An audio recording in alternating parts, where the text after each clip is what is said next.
Welcome to pharma focus. ഈ ചാനലിൽ BPharm ക്ലാസുകൾ മലയാളത്തിൽ ഈസിയായി എക്സ്പ്ലെയിൻ ചെയ്യുന്നു. സിലബസ് ബേസ്ഡ് എക്സ്പ്ലനേഷൻ ആണ്. ഇതുപോലത്തെ ഹെൽപ്ഫുൾ കണ്ടന്റ്സിന് വേണ്ടി please do like and subscribe. ഇന്ന് നമ്മൾ B Pharm 8th semester research methodology and bio സ്റ്റാറ്റിസ്റ്റിക്സിലെ formulation of research problem, research methods versus research methodology എന്ന ടോപ്പിക്സ് ആണ് ഡിസ്കസ് ചെയ്യുന്നത്. ഫസ്റ്റ് വൺ ആണ് formulation of research problem. Research problem എന്ന് പറഞ്ഞാൽ എന്താ? A specific statement about an area of concern, a difficulty to be eliminated, or a troubling question that exists in scholarly literature, theory, or practice and points to the need for meaningful investigation and deliberate decision. Research problem എന്ന് പറഞ്ഞാൽ എന്താ? നമ്മൾ കഴിഞ്ഞ ക്ലാസ്സിൽ already discuss ചെയ്തതാണ്. റിസർച്ചർക്ക് കണ്ടുപിടിക്കണം തോന്നുന്ന കുറച്ച് ക്വസ്റ്റ്യൻസിൻ്റെ ആൻസേഴ്സ്, അല്ലെങ്കിൽ ഒരു അണ്ടർ എക്സ്പ്ലോർഡ് ഏരിയ ആ ഒരു റിസർച്ച് ടോപ്പിക്കിൽ, അതാണ് റിസർച്ച് പ്രോബ്ലം എന്ന് പറയുന്നത്. അപ്പോൾ ഇതിൻ്റെ ഫോർമുലേഷനിൽ ഇൻവോൾവ് ചെയ്യുന്ന 5 സ്റ്റെപ്പാണ്: selection of research area, reviewing literature and theories, delimiting research topics, evaluating research problem, formulating final statement of research problem. ഇത്രയും സ്റ്റെപ്സാണ് റിസർച്ച് പ്രോബ്ലത്തിൻ്റെ ഫോർമുലേഷനിൽ ഇൻവോൾവ് ചെയ്യുന്നത്. ഓരോന്നായിട്ട് നോക്കാം. ഫസ്റ്റ് വണ്ണാണ് സെലക്ഷൻ ഓഫ് റിസർച്ച് ഏരിയ. ഒരു ബ്രോഡ് റിസർച്ച് ടോപ്പിക്ക് ചൂസ് ചെയ്യുക എന്നുള്ളത്, അല്ലെങ്കിൽ അതിനെ സെലക്ട് ചെയ്യാൻ ആ ഒരു പോയിന്റിൽ നിന്നാണ് നമ്മുടെ പ്രോസസ്സ് ബിഗിൻ ചെയ്യുന്നത്. ഇതിൻ്റെ മെയിൻ സോഴ്സസ് ആണ് personal experience, literature, previous research, theories. Topic select ചെയ്യുന്നത് ഇൻട്രസ്റ്റിംഗ് ആയിരിക്കണം, നഴ്സിംഗ് പ്രൊഫഷന് സിഗ്നിഫിക്കൻ്റ് ആയിരിക്കണം. എക്സാമ്പിളാണ്, ഇപ്പോൾ ഒരു റിസർച്ചർ ഡിസൈഡ് ചെയ്യാണ് ഫീമെയിൽ ഫീറ്റിസൈഡ് ഒരു ബ്രോഡ് റിസർച്ച് ടോപ്പിക്കായിട്ട് സെലക്ട് ചെയ്യാം എന്നുള്ളത്. അപ്പോൾ അതാണ് first step, selection of research area. രണ്ടാമത്തെ step reviewing literature and theories. ഒരു ബ്രോഡ് ടോപ്പിക്ക് സെലക്ട് ചെയ്തതിന് ശേഷം റിസർച്ചർ എന്ത് ചെയ്യണം? ആ ഒരു ടോപ്പിക്കിനെ പറ്റിയിട്ടുള്ള എക്സിസ്റ്റിംഗ് ആയിട്ടുള്ള നഴ്സിംഗ് ലിറ്ററേച്ചറും തിയറീസും ഒക്കെ റിവ്യൂ ചെയ്യണം. ലിറ്ററേച്ചർ റിവ്യൂ ചെയ്യുന്നത് എന്തിനാന്ന് വെച്ച് കഴിഞ്ഞാൽ ഏതൊക്കെ സ്റ്റഡീസാണ് ആ ഒരു ഏരിയയിൽ ഓൾറെഡി നടത്തിയിരിക്കുന്നത് എന്നറിയാൻ വേണ്ടിയിട്ടാണ്. അപ്പോൾ നമുക്ക് പ്രോപ്പറായിട്ട് ഒരു റിസർച്ച് പ്രോബ്ലത്തിനെ പ്ലാൻ ചെയ്യാനും അത് ടെസ്റ്റ് ചെയ്യാൻ അതിനൊരു തിയറി അല്ലെങ്കിൽ കോൺസെപ്ച്വൽ മോഡൽ ഡെവലപ്പ് ചെയ്യാനൊക്കെ ഇത് ഹെൽപ്പ് ചെയ്യുന്നുണ്ട്. ഇതാണ് റിവ്യൂയിങ് ലിറ്ററേച്ചർ ആൻഡ് തിയറീസ്. അടുത്തത് ഡീലിമിറ്റിംഗ് റിസർച്ച് ടോപ്പിക്സ്. നമ്മൾ ഓൾറെഡി സെലക്ട് ചെയ്തിട്ടുള്ള ഒരു ഏരിയ ഉണ്ടാവുമല്ലോ, ആ ഏരിയയിൽ നിന്ന് ഒരു സ്പെസിഫിക് ആയിട്ടുള്ള ടോപ്പിക്കിനെ സെലക്ട് ചെയ്തെടുക്കുന്ന പ്രോസസ്സാണ് അടുത്ത സ്റ്റെപ്പ്. എക്സാമ്പിൾ, ബ്രോഡ് ഏരിയ ആയിട്ട് വരുന്നത് ഫീമെയിൽ ഫീറ്റിസൈഡ് ആണെങ്കിൽ അതിൽ നിന്നുള്ളൊരു സ്പെസിഫിക് ടോപ്പിക്കാണ് perception of woman about causes and prevention of female feticide in selected rural communities of Mehsana, Gujarat. ഇതാണ് അതിന് ഒരു നമ്മൾ സ്പെസിഫിക് ടോപ്പിക്ക് ആ ഒരു ബ്രോഡ് ഏരിയയിൽ നിന്ന് സെലക്ട് ചെയ്തെടുക്കുക. അതാണ് ഡീലിമിറ്റിംഗ് റിസർച്ച് ടോപ്പിക്സ്. അടുത്ത സ്റ്റെപ്പാണ് ഇവാലുവേറ്റിംഗ് റിസർച്ച് പ്രോബ്ലം. വൺസ് ഒരു സ്പെസിഫിക് ആയിട്ടുള്ള റിസർച്ച് പ്രോബ്ലം നമ്മൾ ചൂസ് ചെയ്ത് കഴിഞ്ഞാൽ അതിൻ്റെ എന്തൊക്കെ ഇവാലുവേറ്റ് ചെയ്യണം? സിഗ്നിഫിക്കൻസ് ഇവാലുവേറ്റ് ചെയ്യണം, റീസെർച്ചബിലിറ്റി, ഫീസിബിലിറ്റി, ടൈം അവൈലബിൾ ആണോ, കോസ്റ്റ്, അതിൽ ഇൻവോൾവ് ചെയ്യുന്ന കോസ്റ്റ് എത്രയാണ്, സബ്ജക്ട്സിൻ്റെയും റിസോഴ്സസിൻ്റെയും availability, administrative and peer support, ethical consideration, researchers competence and interest, ഇതൊക്കെ നമ്മൾ എന്ത് ചെയ്യണം? ഇവാലുവേറ്റ് ചെയ്യണം. അതാണ് അടുത്ത സ്റ്റെപ്പ്, ഇവാലുവേറ്റിംഗ് റിസർച്ച് പ്രോബ്ലം.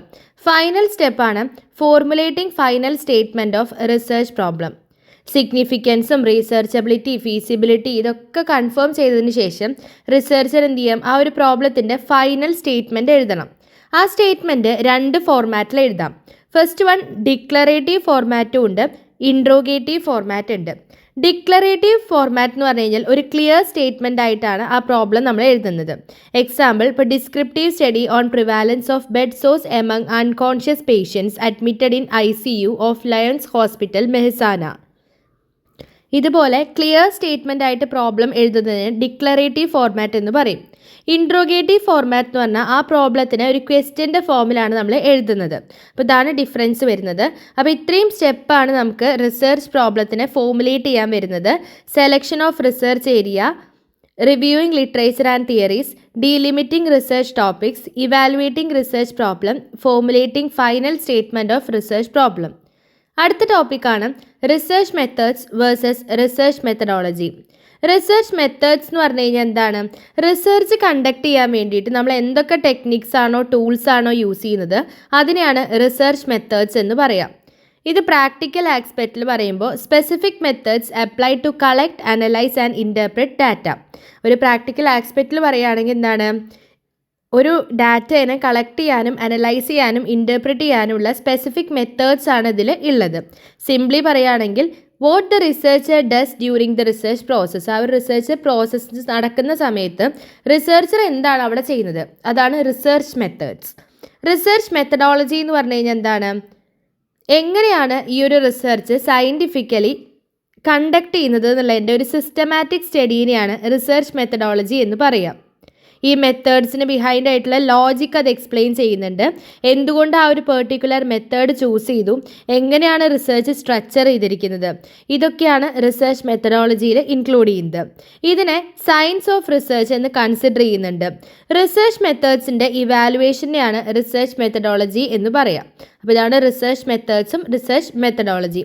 ഇനി നമുക്ക് അതിൻ്റെ ഒരു ഡിഫറൻസ് നോക്കാം. Difference between research methods and research methodology. Just ഇൻട്രൊഡക്ഷനിൽ നമ്മൾ പറഞ്ഞിട്ടുള്ള ഡെഫിനിഷൻസും കാര്യങ്ങളും നമുക്ക് ഇതിൽ ഇൻക്ലൂഡ് ചെയ്യാൻ പറ്റും. അടുത്തതാണ് സ്കോപ്പ് ഈ ഒരു റിസർച്ച് മെത്തേഡ്സിന് കുറവായിരിക്കും compared to research methodology.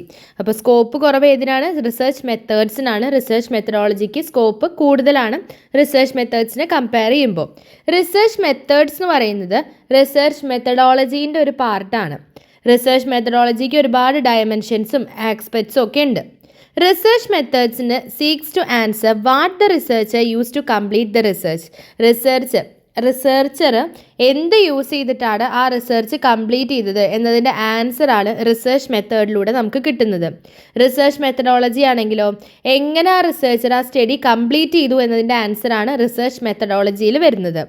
Research methods എന്ന് പറഞ്ഞു കഴിഞ്ഞാൽ ഒരു സബ്ജക്റ്റിനെ അല്ലെങ്കിൽ ഒരു ടോപ്പിക്കിനെ സ്റ്റഡി ചെയ്യാൻ വേണ്ടിയിട്ട് റിസർച്ചർ യൂസ് ചെയ്തിട്ടുള്ള ടെക്നിക്സിനെയും ടൂൾസിനെയാണ് റിസർച്ച് മെത്തേഡ്സ് എന്ന് പറയാം. റിസർച്ച് മെത്തഡോളജി ആണെങ്കിൽ ആ ഒരു ടെക്നിക്സും ടൂൾസും യൂസ് ചെയ്തതിനെ എക്സ്പ്ലെയിൻ ചെയ്യും, ജസ്റ്റിഫൈ ചെയ്യുകയാണ് ചെയ്യുന്നത്.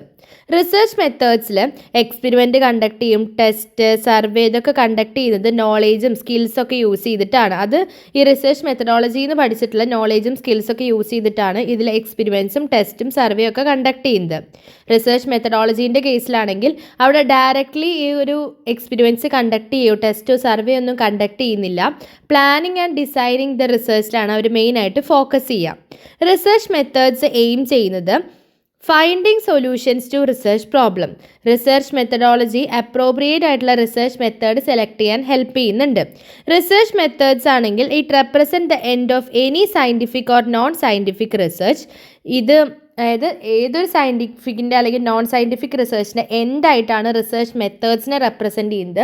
റിസർച്ച് മെത്തഡോളജി ആണെങ്കിലോ ഏതൊരു റിസർച്ചിൻ്റെയും ബിഗിനിങ് ആയിട്ടാണിത് റെപ്രസെൻറ്റ് ചെയ്യുന്നത്. അപ്പോൾ ഇതാണ് റിസർച്ച് മെത്തേഡ്സും റിസർച്ച് മെത്തഡോളജി.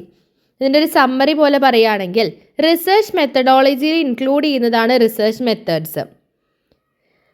അത് മെയിനായിട്ട് എന്താ എക്സ്പ്ലെയിൻ ചെയ്യുക, എന്തിനാണ് ആ ഒരു പെർട്ടിക്കുലർ മെത്തേഡ് ചൂസ് ചെയ്തിരിക്കുന്നത്, എന്തുകൊണ്ട് വേറെ മെത്തേഡ്സ് ഒന്നും യൂസ് ചെയ്യുന്നില്ല എന്നൊക്കെയാണ് റിസർച്ച് മെത്തഡോളജിയിൽ മെയിനായിട്ട് പറയുന്നത്.